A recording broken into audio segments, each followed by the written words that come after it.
All right, so everyone always wants to see a video about someone overloading a half-ton truck. I think we might do that today.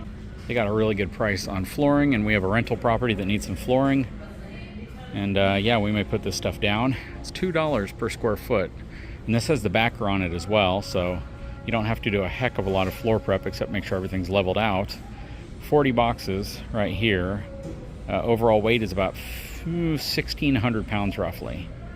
So yeah, that's a lot of weight. So given the fact that our half-ton Denali has a max payload capacity of like 1,450 pounds before all the stuff that's already on it, like the big armor bed mat, the toolbox in the back, us, you know, yeah, this is gonna be a lot of weight for that truck.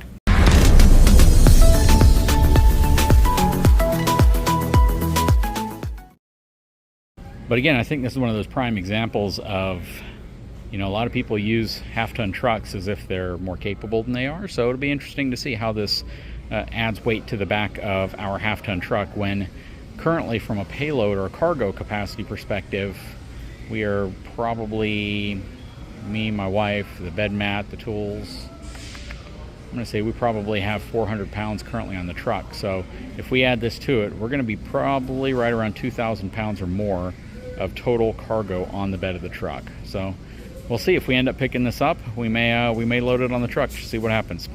And I know someone out there is going to want to know where we're getting the weight from. Each carton weighs 42.89 pounds.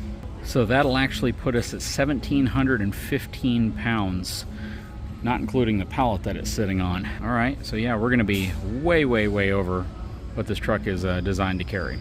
Okay, so how's she look? Over 1,700 pounds in the bed of the truck.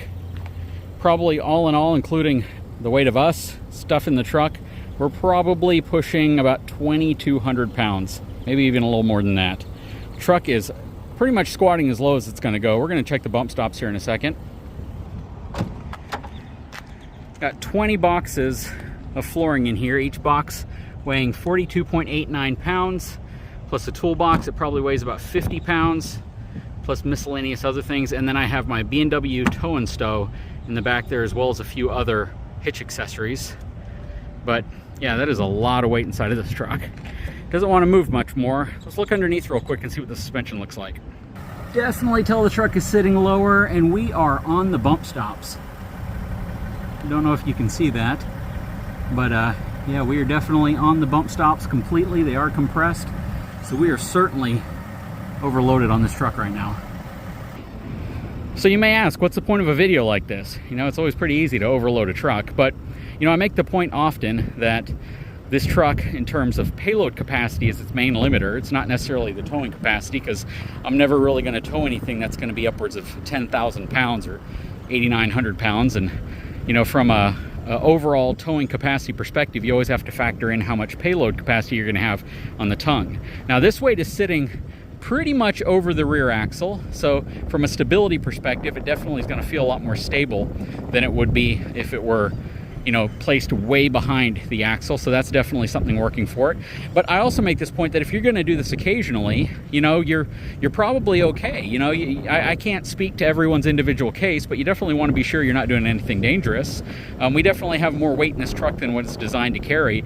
But when I call half-ton trucks kind of that Swiss Army knife of trucks, it really is. You know, we were in the tool that we had at the moment. And what I mean by that is the tool that you have is the tool that you use. And we had this one right now. We were driving in it. We stopped by Home Depot, and we were able to utilize it to get this. Now, if we were driving a really far distance, probably wouldn't do this. I'd go and get the red truck, which I almost did. I actually offloaded it off of the pallet because I wasn't sure if I wanted to carry all of it. And I was only going to take half now and half later, but just decided to take it all because it was here and it was available, and see how the truck looked. So we're only about 2.5 miles to our rental property from here, and because of that, you know, we're going to take some back roads. We're not going to go on the main highways, and I'm going to avoid doing things that could add any danger to this trip.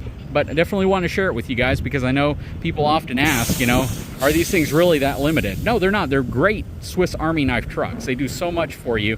If we were in my wife's SUV, or if we were in a car or something smaller, we wouldn't do this. But because we had the truck, again, it's the tool we had. The capabilities of this truck are certainly something that you can utilize more often than you think.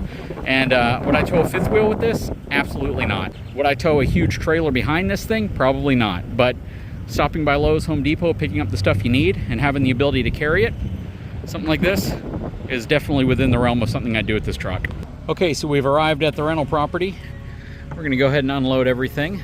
It actually did make the truck ride a lot smoother than it already rode. This truck has an insanely smooth ride, and I guess sitting on the bump stops makes it even smoother. Anyways, we're gonna get all this unloaded, moved into the house, and we'll come back and wrap up.